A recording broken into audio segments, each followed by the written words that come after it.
एक बात कहें, अगर तुम्हारी जिंदगी नरक है तो उस नरक के ड्राइवर भी हम हैं और कंडक्टर भी। हमें पता है तुम सुखी नहीं हो हमसे, पर क्या करें, कोशिश तो बहुत करता हूं पर हो नहीं पाता है। जानती हो मैं बस अड्डे से पैदल क्यों चला आता हूं?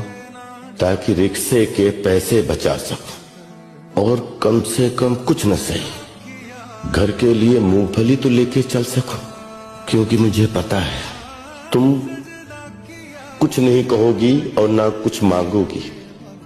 देखो, दोस्तों के साथ दोस्ती छोड़ दी मैंने, क्योंकि अगर 4 बार दोस्तों के साथ चाय पियोगे तो 5वीं बार आपको पिलानी पड़ेगी। ज़ाया सपने, ज़ाया अपने, ज़ाया मेरी जिंदगी है। ज़ाया सपने, ज़ाया